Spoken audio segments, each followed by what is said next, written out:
আজকে আমি তোমাদের সঙ্গে একদম পারফেক্ট আলু পরোটার রেসিপি শেয়ার করব, যেটা কিনা তোমরা একবার দেখলে যে কেউ বানিয়ে নিতে পারবে খুব সহজে। এই জন্য প্রথমে একটা বলে আমি নিয়ে নিচ্ছি 2 কাপ পরিমাণে ময়দা। এখানে দিয়ে দিব স্বাদ মতো লবণ আর 1 টেবিল চামচের মতো তেল দিয়ে দিলাম। তবে তোমরা যদি তেলটা স্কিপ করতে চাও তাহলে কিন্তু স্কিপ করতে পারো। খুব ভালোভাবে ময়দার সঙ্গে তেলটাকে মিশিয়ে নিচ্ছি। উষ্ণ গরম জল দিয়ে একটা সফট ডো তৈরি করে নিব। এখানে আটা অথবা ময়দা দুইটাই কিন্তু ব্যবহার করা যাবে। এখানে কিন্তু আমি ফুটন্ত গরম জলটা দিচ্ছি না, উষ্ণ গরম জল দিয়ে একটা সফট ডো আমি তৈরি করে নিয়েছি। আর এখন এটাকে রেস্টে রেখে দিব 30 মিনিটের জন্য। আর এই ফাঁকে আমি আলুর পুরটা রেডি করে নিব। এর জন্য প্রথমেই সিদ্ধ আলু খুব ভালোভাবে গ্রেট করে নিচ্ছি। এই টিপসটা ফলো করলে কিন্তু পরোটা বানানোর সময় ভেতর থেকে আলুর পুরটা আর বের হয়ে আসবে না। আলুর ভিতরে যদি লাঞ্চ থেকে যায় তাহলে কিন্তু পরোটাটা পারফেক্ট হবে না। ভাজার সময়ও বের হয়ে আসবে অথবা বেলার সময়ও কিন্তু ভেতরের পুরটা বের হয়ে যেতে পারে। তাই চেষ্টা করবে আলুটাকে খুব ভালোভাবে ম্যাশ করে নেওয়ার। এরপর একটা প্যানে পর্যাপ্ত পরিমাণ তেল গরম করে এর মধ্যে পেঁয়াজ কুচি, মরিচ কুচি দিয়ে দিলাম, স্বাদমতো দিয়ে দিলাম লবণ, খুবই সামান্য পরিমাণে দিয়ে দিলাম লঙ্কার গুঁড়ো আর হলুদ গুঁড়ো।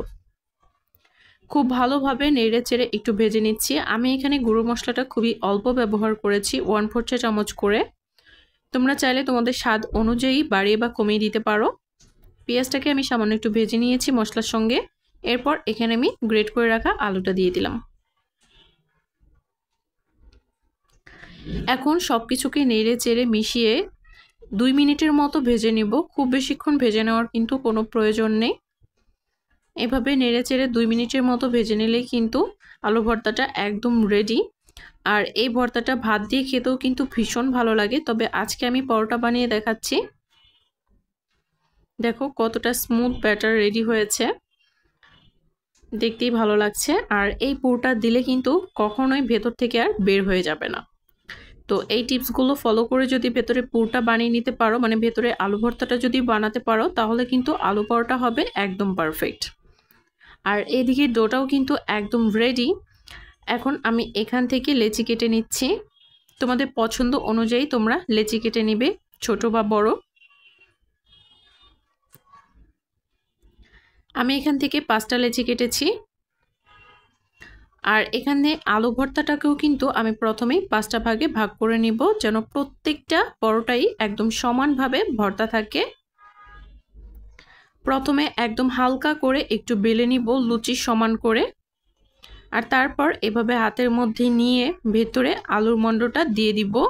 আর মুখটা খুব ভালোভাবে সিল করে দিতে হবে। এই স্টেপটা কিন্তু অনেক বেশি গুরুত্বপূর্ণ। খুব ভালোভাবে মুখটাকে সিল করে দিয়েছি। আর হাত দিয়ে হালকাভাবে একটু চাপ দিয়ে দিচ্ছি। আর বেলার সময়ও কিন্তু একদম হালকা হাতে বেলতে হবে, দুইটা দিকে কিন্তু উল্টে পাল্টে এভাবে বেলে নিতে হবে। শুধু একটা সাইডে বেললে কিন্তু ভেতরে পুরটা বের হয়ে যাবে। একটা সাইড কিছুক্ষণ বেলার পরে এভাবে উল্টে দিয়ে আরেকটা সাইড বেলে নিতে হবে। আর দেখেই বুঝতে পারছো পরোটাটা কতটা পারফেক্ট হয়েছে, ভেতর থেকে একটু পুরো কিন্তু বের হয়ে যায়নি। আর সবগুলো পরোটাই কিন্তু আমি এই সেমভাবে বানিয়ে নিব। আর পরোটার পুরুত্বটা একটু দেখিয়ে দিচ্ছি। এটা অনেক বেশি মোটাও থাকবে না, আবার নর্মাল রুটি পরোটার মতো একদম পাতলাও হবে না। একটা প্যান গরম করে এর মধ্যে আমি পরোটাটা দিয়ে দিলাম। প্রথমে কিন্তু তেল দিব না। একটা সাইড 30 সেকেন্ডের মতো ভেজে নিয়েছি, তারপর উল্টে দিয়ে তারপরে কিন্তু আমি এখানে প্রায় 1 টেবিল চামচের মতো তেল দিয়ে দিলাম। তবে হ্যাঁ, এখানে যদি তোমরা কেউ তেলটাকে স্কিপ করতে চাও তাহলে কিন্তু পুরোপুরিভাবে স্কিপ করতে পারো। এখন পরোটাটাকে চেপে চেপে দুইটা সাইডই আমি খুব ভালোভাবে ভেজে নিব। প্রথম পর্যায়ে চুলার আঁচটা আমি মিডিয়ামে রেখেছিলাম, কিন্তু যখন পরোটাটা একটু ফুলতে শুরু করবে সেই পর্যায়ে কিন্তু একটু হাই হিটে রাখবো। কারণ হাই হিটে রাখলে কিন্তু পরোটাগুলো খুব সুন্দরভাবে ফুলে। দেখতেই পাচ্ছ পরোটাটা কিন্তু ফুলছে।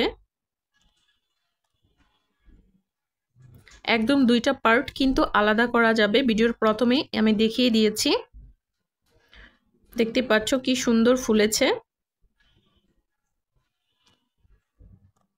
আর এখন আমার এই পরোটাটা ভাজা হয়ে গেছে, আমি এখন এটাকে তুলে নিচ্ছি। খুব ভালোভাবে কিন্তু চেপে চেপে ভেজে নিতে হবে। এই পরোটাটাকে এখন আমি তুলে নিব। দেখতে পাচ্ছ কতটা সুন্দর হয়েছে পরোটাটা। তো এই সেম পদ্ধতিতেই কিন্তু আমি সবগুলো পরোটা বানিয়ে এভাবেই ভেজে নিয়েছি। তোমাদেরকে এখন আমি একটু দেখিয়ে দিচ্ছি ছিঁড়ে সাইড থেকে যে ভেতরটা কিভাবে মানে আলাদা করা যাচ্ছে পার্টগুলো।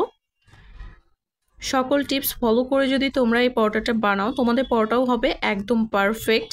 আশা করছি আজকের এই রেসিপিটি তোমাদের সবার কাছে অনেক ভালো লেগেছে। আর ভিডিওটি ভালো লাগলে চ্যানেলটি সাবস্ক্রাইব করে পাশেই থেকো। আর যারা অলরেডি করেছো তাদেরকে অসংখ্য ধন্যবাদ। আর আজকের এই ভিডিওটা ভালো লাগলে একটা শেয়ারও দিয়ে দিও। আর একটু পরোটাটা ছিঁড়ে দেখাচ্ছি, দেখো এত বেশি মজার হয়েছে কি বলবো, না বানালে বুঝতেই পারবে না। আজকের মতো এখানেই বিদায় নিচ্ছি।